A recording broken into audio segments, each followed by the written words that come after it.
All right, y'all, let's get you caught up on the latest in defense and geopolitics this August 17th, 2025. First up, big news for artillery fans.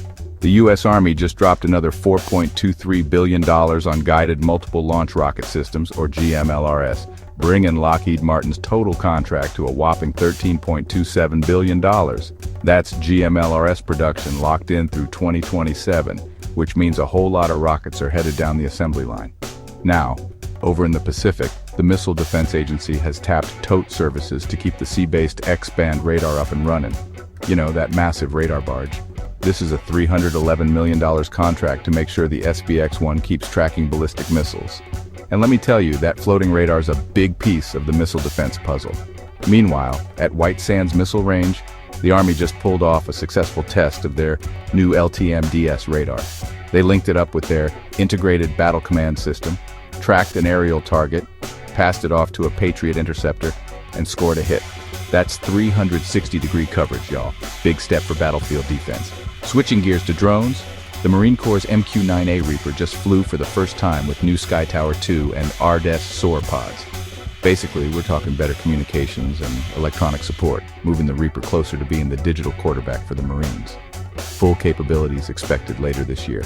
Down in French Guiana, France's armed forces received their first H225M Caracal helicopters. These birds are replacing the old Pumas, and they pack longer range, fancier avionics, and better self-defense. Perfect for border patrol, keeping an eye on the spaceport, or jumping in for disaster response. Over in the Navy, Raytheon snagged a $258 million contract to develop the SM-2 Block IIICU missile.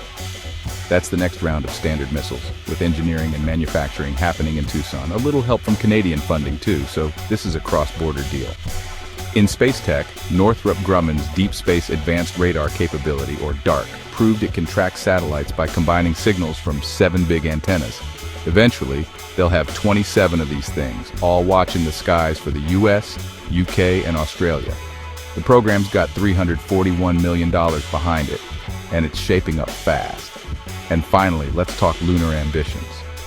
China just pulled off the first static fire test of its Long March 10th rocket, firing up 7 engines for about 100 seconds. That's 1,000 tons of thrust. No small feat. This rocket's built for crewed lunar missions, and China's space game just keeps getting stronger. That's your rapid-fire update on defense and geopolitics for August 17th, 2025. Don't forget to hit that subscribe and stay tuned. There's always more where this came from. Take care, y'all.